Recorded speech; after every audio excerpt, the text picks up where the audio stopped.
Hi friends, hope you are doing well.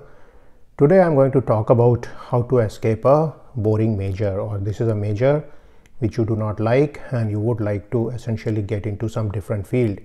Now what happened is that when most universities and institutes were set up, the governments decided to have a large number of departments. So if you see any engineering school, it's going to have civil engineering, mechanical engineering, maybe even mining engineering and so on. And over time what happened is that certain disciplines became more popular. For example, computer science became more popular, data science has come up, and even the electrical and electronic domains have become more popular.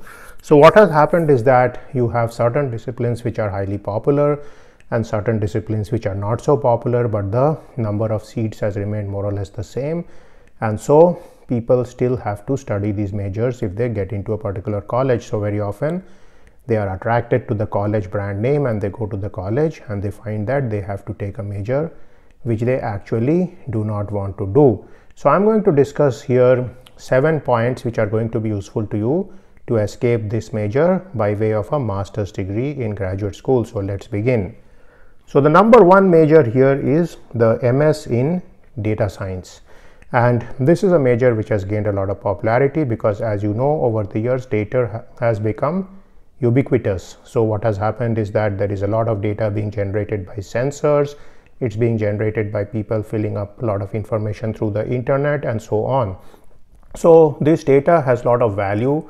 Businesses are able to extract many things from this data, and therefore data science has become popular.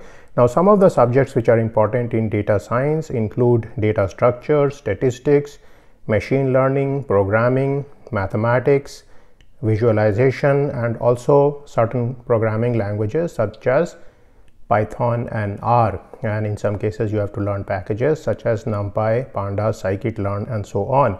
Also sometimes they are going to teach you aspects about cloud computing, servers, and AI. So these things are very important in data science. I have made specific videos on data science. I'm going to leave it in the end screen. So now number 2 is the MS in information systems or data analytics, and these often come from business departments. So here I would demarcate the data science degrees which are given by computing type of department, engineering department, and math department, which tend to be heavy in mathematics, and the degrees which are given by the business departments, which tend to be heavy in the business side of things. So here essentially the applications are more toward health, toward retail, toward finance, and so on. And some of the things you learn here are business intelligence, how to access data in databases, and the mathematics is typically much less. You are going to study some basic aspects of math. Typically statistics becomes much more important here, and that is more or less practical statistics, not the theoretical version. And of course most of the data is stored in tables, so matrices become important because any table can be converted into a matrix. Now here some of the tools which are important are the language SQL, the software Tableau, and also Power BI. So some of these things are becoming important, and very often you will have to learn a language such as R. R is more popular among people from the statistical background, and also sometime you may be taught Python, so that may go with this thing also. Now sometime you will study a lot about cloud computing and server here, including maintenance of the complex architectures which are often involved in this kind of field.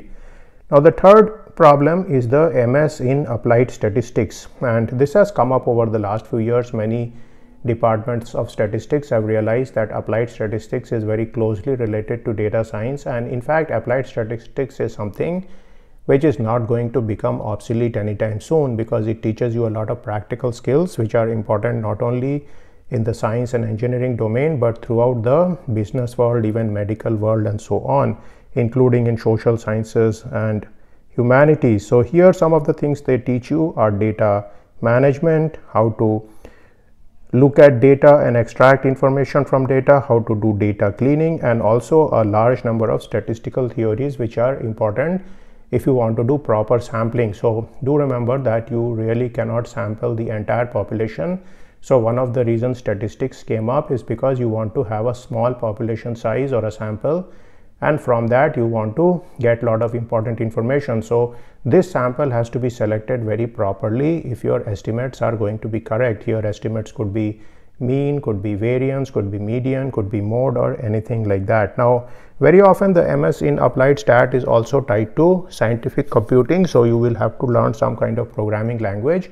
Typically the favorite programming language for statisticians is R, but you may also be using something like Python, MATLAB, or even Julia, so that's something to keep in mind. Now the number 4th major you can escape to is applied math. So you can do an MS in applied math, and applied math comes with a variety of disciplines. So you may learn something like partial differential equations, which essentially govern all systems. You may look at linear algebra, which is the bedrock of many things in control and optimization. You may study optimization itself, which involves function minimization with constraints.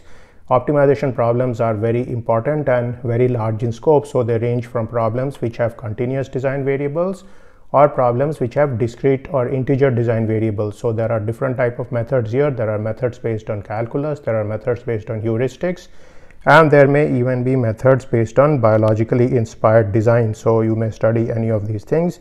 Further aspects of applied math include subjects such as machine learning, topology, group theory, Lie groups, and so on. And very often you may also do something in computational science. So sometimes there are MS degrees in computer science, or I should say computational science, and sometimes these are part of applied math programs. So computational science is essentially computation being applied to any discipline. So it can be disciplines related to drug discovery, creation of new medications, bioinformatics, and all kind of disciplines in medicine and so on. Now the 5th area is of course MS in computer science, and this is something which is always possible.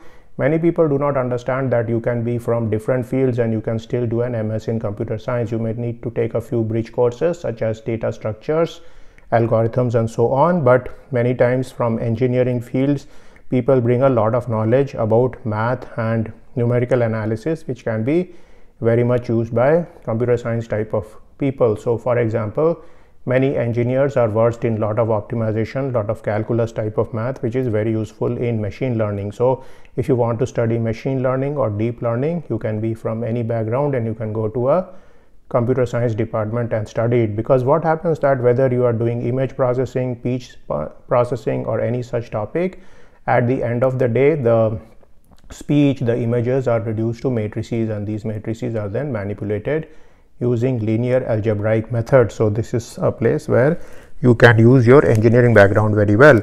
Now not just engineering, you may be a person coming from psychology background, coming from language background such as English or some other language. Maybe you know Mandarin, maybe you know Japanese.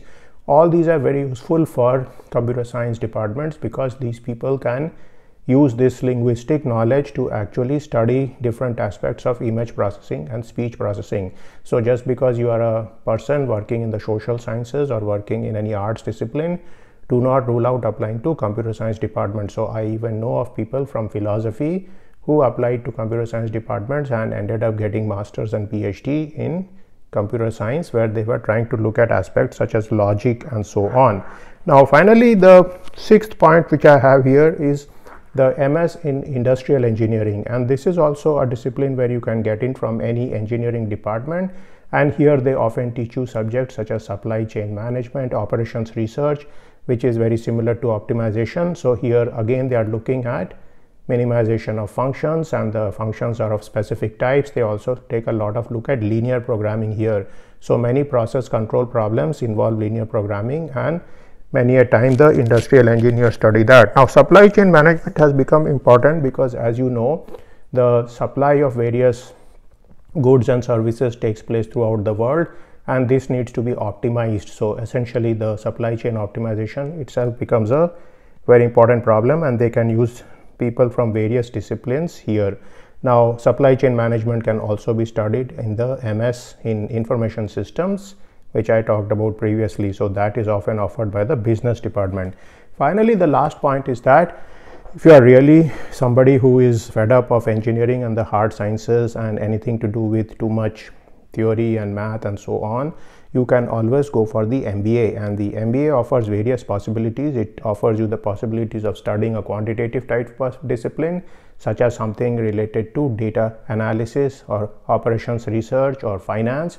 But you can also do an MBA in something which is very different. You can do an MBA in human resources, you can do it in marketing, and you can do it in something like ethics also. So it's very possible to take backgrounds from various different disciplines and get into an MBA program. So this has been the path of many people. So many people essentially had a B.Tech degree or a BS degree in engineering, and then they did an MBA later. Sometimes they did an MS degree and then they did an MBA also. And this path is very useful if you want to climb up the corporate ladder, maybe become a CEO down the road. So this was my video about 7 escape routes from boring majors. Now, if you are in a boring major, you can make it more interesting by trying to focus on it. But sometimes what happens is that the subject simply does not gel with people. And I remember students from my bachelor degree days who were assigned departments such as mining, and they were not at all happy with this department because they wanted to work in air-conditioned rooms doing some programming work and so on. So they were able to down the road switch into programming. But you can do this formally also by doing a master's degree in data science, because what happens is that today there are a lot of people in these disciplines out there. There are actual people with degrees in data science and computer science and information systems. So it's not very likely that a mining guy will really get a job in some of the good computer science companies. And even if they get a job, then what happens is that over the years they may not be able to do very well in that system. So it's always good to get formal training in any discipline, and the master's degree will let you get formal training in any of these disciplines. So all the disciplines I mentioned today are going to be useful for you if you want to exit your major. I'll end this video now. I will see you in a video sometime soon. See you then.